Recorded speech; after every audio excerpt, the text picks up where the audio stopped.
In this video, we're going to look at linear functions and graphing linear functions. Now, since this is a pre-calculus 2 class at the college level, I know that the majority of you have explored lines before in previous courses. So some of the stuff you're going to be like, yeah, I know that. But for some of you, this may be brand new, or you just may need a refresher. So we're going to go through linear functions and graphing linear functions. Based on that assumption is that you kind of need a refresher. We're going to look at the representation of a linear function. We're going to determine whether a linear function is increasing, decreasing, or constant. We're going to calculate interpret slope. We're going to write point slope. We're going to write it as a linear function. We're going to graph them. We're going to just become one with lines in these two sections. We'll actually combine in two sections. And here's how we're going to define linear functions. A linear function is a function that can be wrote as f of x is equal to mx plus b. Typically, we say m cannot be 0 if we're in a linear polynomial. But if it's a linear function, m could be b. I know that's a little confusing. A linear function means that I should be able to draw a line, and it can't be a vertical line, but it could be a horizontal line. So m could be 0 if I'm talking about a linear function, but if m is 0, it is not a linear polynomial. That's a constant. So we're going to talk about polynomials in chapter 3, but I just want to give you a heads up there. B is the location of the y-intercept. It's the y value of the y-intercept. It is not the y-intercept. Y-intercepts are ordered pairs. Notice y-intercepts are ordered pairs. So if I ask you for the y-intercept is 0, whatever the b is. If b happens to be 0, then we have the identity function y is equal to x, or it could be y is equal to mx, and then going through the origin, and that's a transformation. So this is the equation in slope-intercept form. Y is equal to mx plus b. Because we have isolated y, we are now going to write this as f of x is equal to mx plus b. So finding the slope of a line is nothing new. You probably did this in your pre-calc, or not your pre-calc, but your algebra class, whether it was in prior to college or in your college course prior to this class. You may have thought about it as rise over run. Now, we're going to avoid using those terms because as we learn more math and the maturity of our math level gets higher, we walk away from those terms because we want to think of these in terms of the change in y over the change in x, or the vertical change over the horizontal change. We might also see this because we've talked about this before when we had the average rate of change. When our relationship that we had before was not linear, we found average rate of change. We found the slope of the secant line. And so that's the average rate of change. And notationally, I still have delta y over delta x, y2 minus y1 over x2 minus x1. That's nothing new from when we did the average rate of change.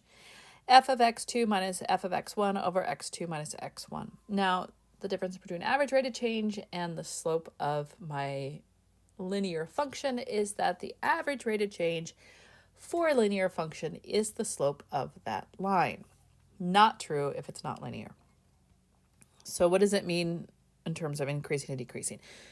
We talked about increasing and decreasing in a previous section, and in this case, we're going to really focus in on the slope of my linear function, and that's going to tell me whether or not it is an increasing function over its entire domain, or a decreasing function over its entire domain, or a constant function over its entire domain.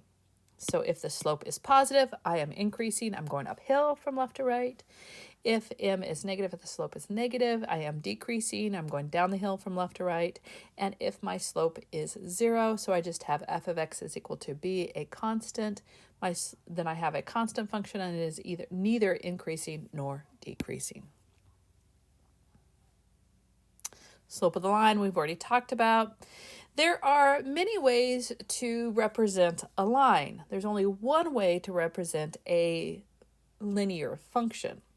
One of the ways to represent a line is in standard form. It is ax plus by is equal to c. This is standard form.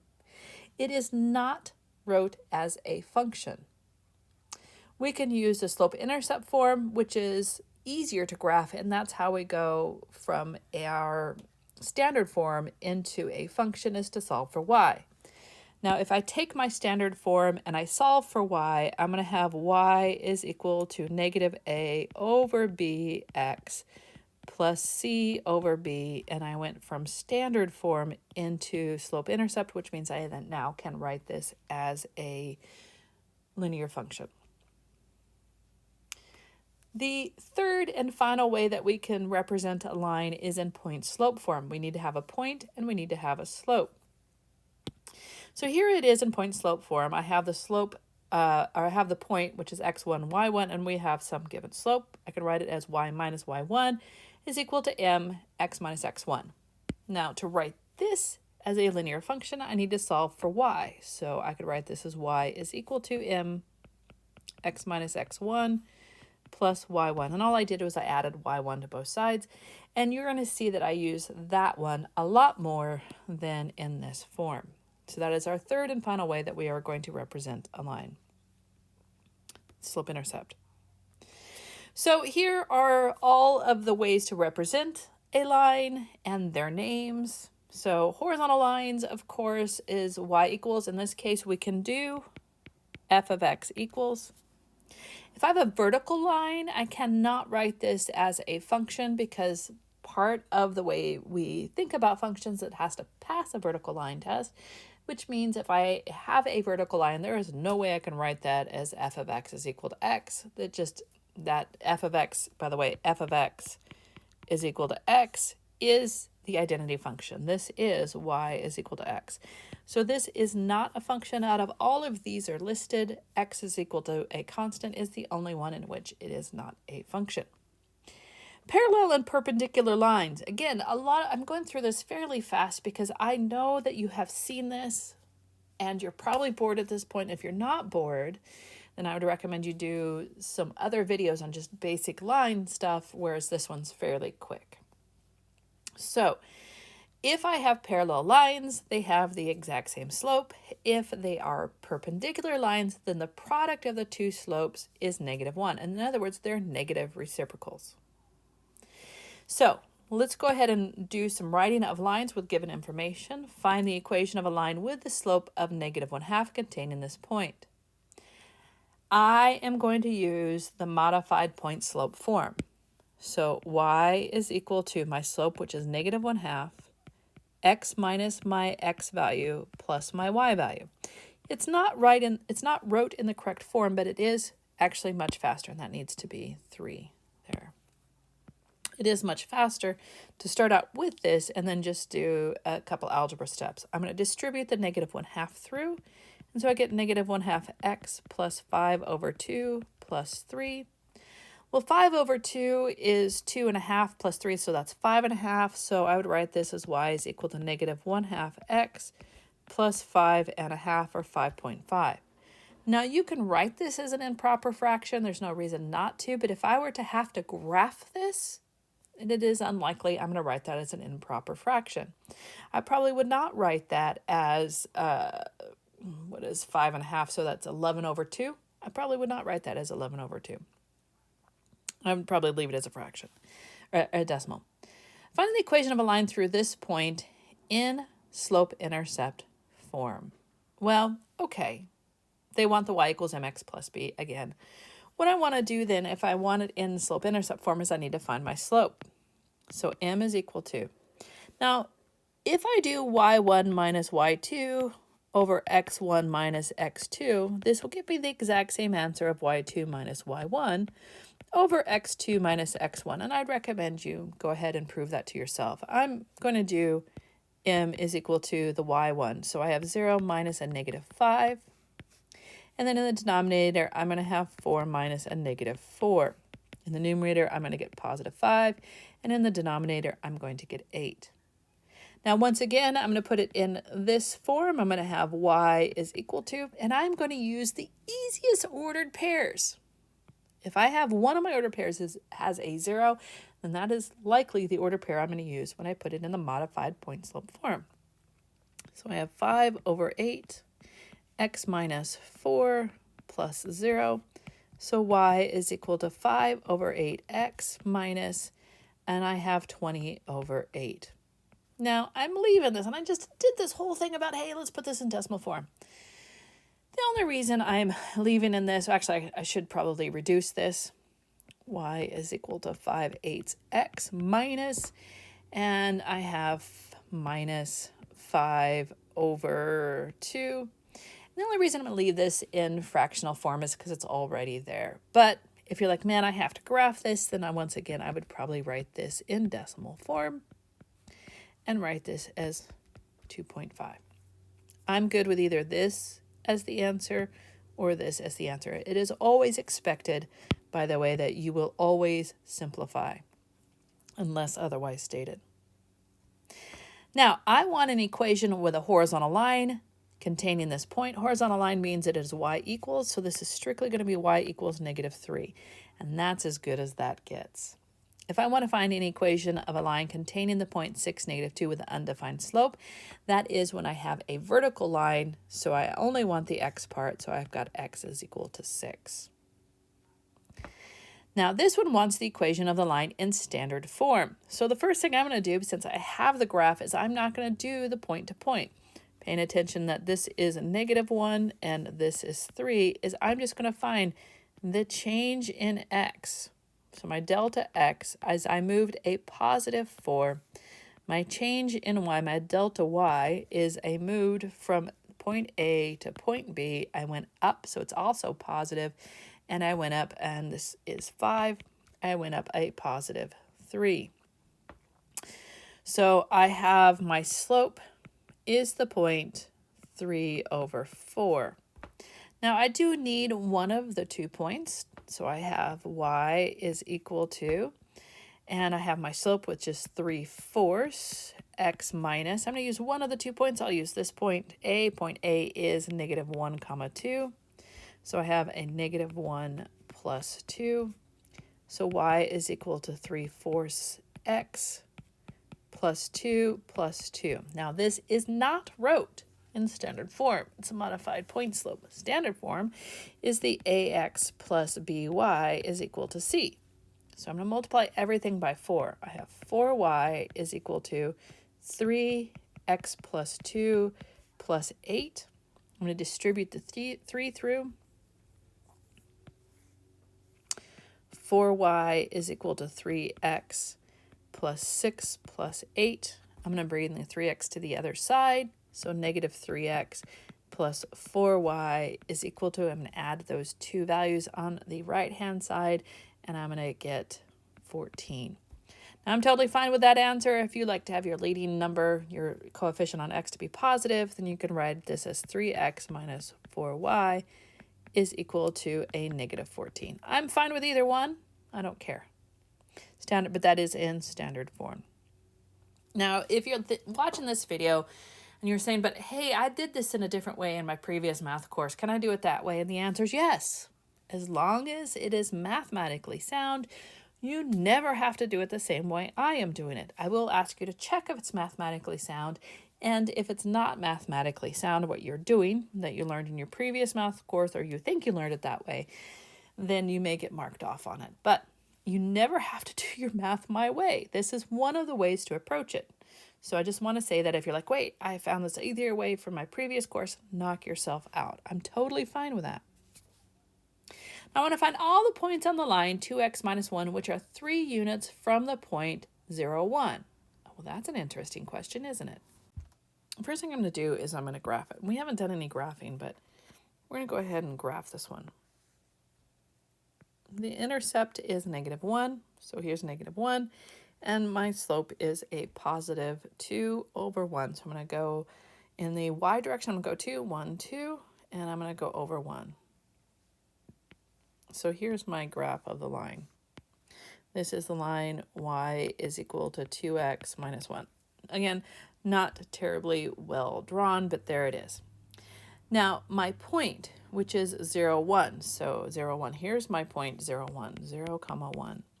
And I need this distance from this line to have a distance of 3 here and a distance of 3 here.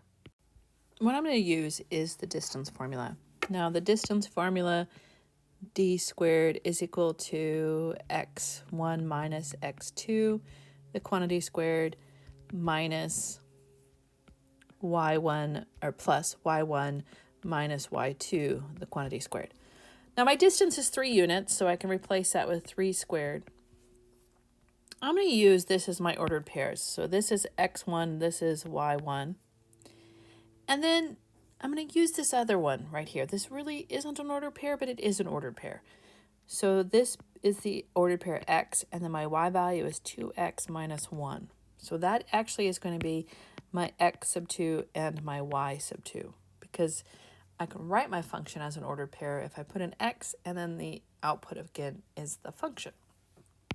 All right, so I have my x1, which is 0. So I have 0 minus my x2, which is x, the quantity squared, plus my y2, which is 1, minus my x2, which is 2x minus 1, and then that quantity squared. And so I have 9 is equal to x squared, plus I have 1 minus 2x plus 1, the quantity squared. So 9 is equal to 9 is equal to x squared plus 2 minus 2x, the quantity squared. Now I'm going to go ahead and distribute out or multiply out the 2 minus 2x, the quantity squared. So I have 9 is equal to x squared plus, and then I'm going to have 4, 2 squared is 4, and then I have minus 2, so 8x, and then plus 4x squared. Now I'm going to go ahead and combine up like terms on the right-hand side and move that 9 to the other side. So I have 5x squared minus 8x, and then I have 9 minus 5, so, or 9 minus 4, which is negative 5. Actually, sorry, it is 4 minus 9, which is negative 5. There we go. All right, so here is the thing I need to factor. So this is a quadratic, and I can either factor it or I can throw it into the quadratic equation, or I can use that neat little trick out there on YouTube that I've seen. I haven't actually learned it, but I've seen it and I thought that was really cool. So if I were to factor it, these are primes, 5 and 5 are primes, so I'm going to have to use a quadratic. So x is equal to negative b, so 8 plus or minus the square root of b squared, so negative 8, the quantity squared, minus 4, a is 5, c is negative 5, all over 2, and so I have x is equal to 8 plus or minus the square root of 64, and then I have, what is that, 20 times negative 5 is going to be positive 100 over 2. And so I'm going to get two answers. I'm going to get x is equal to 8 plus the square root of 164 over 2. And I'm going to have x is equal to 8 minus the square root of 164 over 2. And those are going to be my x on the left side. And so that will give me this point for x, and the other one being the negative will give me that point for x. And then I just have to put that back into my original line, and that's going to give me my ordered pairs.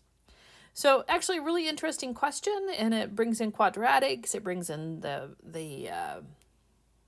distance formula, and of course I could either write the decimal equivalent or reduce whatever this ends up becoming. I'm going to leave that up for you to do. So then we're going to look at this, and it says, hey, determine whether or not these are perpendicular, parallel, or neither. And the way I do that is I look at the slope. So I'm going to put these both into point slope form. And so I have y is equal to negative 1/3 x plus, 4. And this is negative y is equal to 8x, negative 8x minus 1. This has a slope of negative 8. This has a slope of negative 3. If I multiply these two together, I am not going to get a negative 1. And also, they're not the same, so these are neither. Okay, let's take a look at some applications here. An electrician charges $140 to make a house call and $85 an hour in labor. Find a function which computes the total cost of house call with X numbers of work. So C of x. So this is function notation. Make sure you write this because it tells you to write it as a function. So function notation, the cost of x is equal to. So just to have him come out to your door, even if you don't, and even if he doesn't do anything, it's going to cost $140. So here's the base cost, $140. And then on top of that, for every hour that he's there, it's going to cost $85. So here's my function. 140 is the base cost plus 85x. Now, let's talk a little bit about the domain. The domain of this, well, would it make sense to have 0 hours? Probably not. Would it make sense to have negative hours? Definitely not. So I would say the domain of C would be something that starts close to 0 but not including 0 all the way up to infinity. But at that point, if it's infinity, they probably moved in with you, and probably you shouldn't be paying for them to make a house call if they've moved in with you. But maybe, whatever. I'm not going to judge. I'm just saying you probably shouldn't, but whatever. Okay. Find a farmer who there were the linear relationship between two numbers of bean stalks she plants and the yield of each plant produces. When she plants 30 stalks, each plant yields 30 ounces of beans. When she plants 34 stalks, each plant produces 28 ounces of beans. Find the relationship. Okay, well, what they're giving us here is an ordered pair. This is the input, this is the output. So our first is 30, 30. And then we have 34 and 28. So 34, 28. So we have two ordered pairs, and that means I can find my slope between these two ordered pairs. So I have 30 minus 28 over 30 minus 34. And so I end up with a positive 2 in the numerator and negative 4 in the denominator. That gives me a negative 1/2. Y is equal to a negative 1/2. X, I'm going to use the first order pair, minus 30 plus 30. So y is equal to negative 1/2 x plus 15 plus 30. So y is equal to negative 1/2 x plus 45. Now, it's not asking for it as a function, so that's the answer. If they wanted it as a function, then they would tell you to use something. I'm going to use p for produce maybe. Of x is equal to negative 1/2 x plus 45. But it wanted it in this form, so that's totally fine. So finding the x and y intercepts, I let x equal 0 to find the y-intercept. I let y equal 0 to find the x-intercept. One of the ways that you can graph linear functions is finding the x and y intercepts, provided, of course, it's not a horizontal line. So to find the x-intercepts here, for x-intercept, I'm going to let y equal 0, so I have 0 is equal to 3x plus 6. I don't know where 4 came from. 3x plus 6, so I have negative 6 is equal to 3x, so negative 2 is equal to x. So my ordered pair is negative 2, 0. So negative 2, 0. The y-intercept is going to be, we let x equal 0, so I have y is equal to 6. That is not the ordered pair. That is not the actual intercept. The intercept is the ordered pair, so 0, 6. So I'm going to go to 0, 6. I'm going to then connect those two lines. Now, I probably would not have done this by x and y intercepts when it's in this form. I would have strictly just gone to the slope-intercept form. That means I would have started at this y value for the y-intercept, and then I would have moved one way, either up 3 and right 1, or down 3 and left 1. Double negatives make it a positive slope. That's probably how I would have done it, but they're asking me to find my intercepts. So let's find our intercepts here. So I'm going to start with the x-intercept. When I find my x-intercept here, I'm going to let y equal 0. So 0 is equal to negative 2x plus 4. Negative 4 is equal to negative 2x. So I have 2 is equal to x. That is not the intercept. The intercept is ordered pair, so 2, 0. So there's that point. Y-intercept, again, I let my x equal 0, so I get y is equal to 4. So my intercept as ordered pairs are 0, 4. So 0, 4. So here's my line. Now, I know that this is decreasing because m is less than 0. If I look at this previous one, we have increasing. because my slope is greater than 0. I just want to connect that increase and decreasing with the slopes and also looking at the graphs.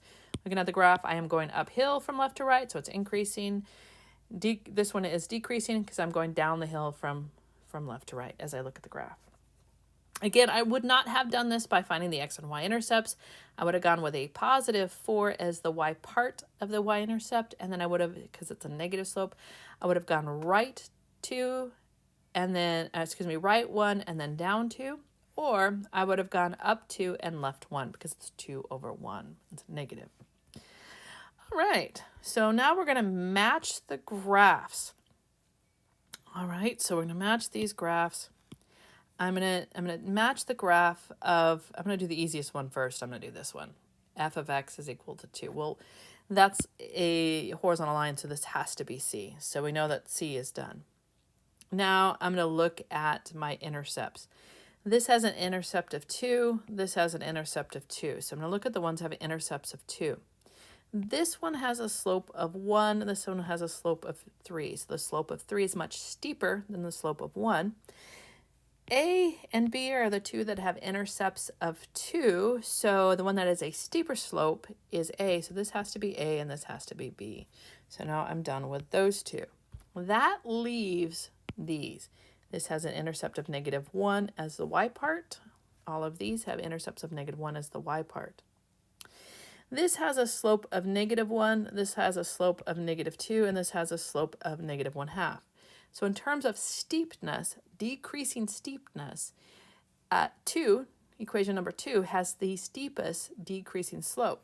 So that's this one with that intercept. So this has to be F. The next steepest slope has a slope of 1, so that has to be equation number 1, so this is E. And then, of course, the one with the least steep slope that is decreasing from left to right has to be D. Now, this one is about transformations. Well, every line is a transformation. I know we haven't gone over transformations yet, but they are coming, so I'd like to keep introducing them so that when you do see them, you're not going to be like, what? Every line is a transformation of the identity function. So we have a vertical compression of 3/4. What the heck does that mean? Oh. That must be a slope kind of thing. So I have a vertical compression of 3/4. So this is the M is equal to 3/4. Now, it has shifted right 2 and down 4. So my origin right there, which would have been 0, 0 on my original identity toolkit function, y equals x, means that that point has shifted right 2 and down 4. So this point has gone right 2 and down 4. So that is where that origin of 0, 0 has transformed to. It's moved to there. Now, how do I show that? Well, I have this ordered pair which goes right 2 and down 4. So this would have been y is equal to 3/4 x minus 2 plus 4. And that should be, sorry, my apologies, that should be -4. Okay, so from that ordered pair, so 3/4 x minus 2 minus 4, I am going to move up 3, because that is my change in y, and I'm going to go right 4, that's my change in x. And there's my graph. So it's a graph that is a little bit more squished. It's a vertical compression. It's squished a little bit. My slope is not as steep as the slope that you would see in the identity function, which is y is equal to x. So it's just slightly less steep. It's 3/4 of the steepness. And if I wanted to find my y-intercept, I would set x is equal to 0, and I'd find my y-intercept. And there we have it. So we're starting to think about transformations. And remember, every single line is a transformation of the identity function, with the exception of a vertical line, because that's not a function. And that's it for this video, and we'll see you in class.